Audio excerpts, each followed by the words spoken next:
Брисел на 30 септември ќе го открие новиот план за реформа на проширувањето на ЕУ.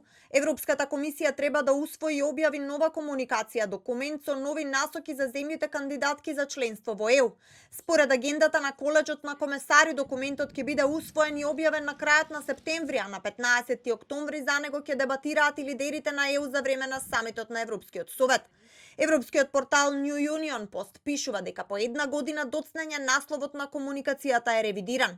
Во споредба со оригиналната верзија, насловот на предлогот е променет од ЕУ, подготвена за проширување, прегледи на политиките и реформи, во едноставно прегледи на политиките пред проширувањето. И додека комисијата ги работи новите предлози, експертите предупредуваат дека со промената на насловот Брисел ја намалува и политичката амбиција.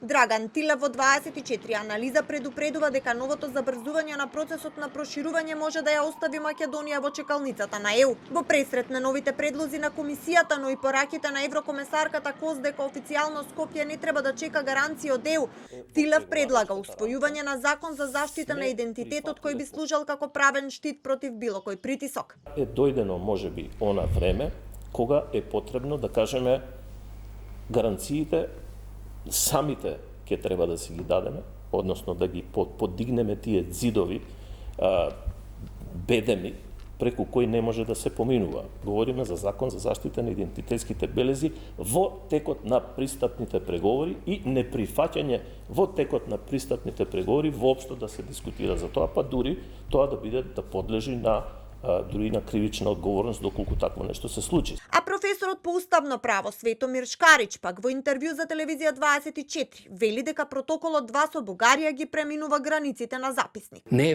велепредавство, нема елементи на велепредавство, али има елементи на кривично дело, злоупотреба на службената должност. Таа комисија има направено злоупотреба што преку тој протокол, вториот протокол, фактички они донесоа нов договор. Тој договор би требало да иде, односно тој нивен записник, како што го кажуваат, би требало да се оформи во нов договор и да оди на ратификација во собранието. Во услови кога новиот европски воз може би добива побрз колосек, Македонија се уште стои на перонот. Меѓу обврските од преговарачката рамка и барањето за гаранции пред уставните измени.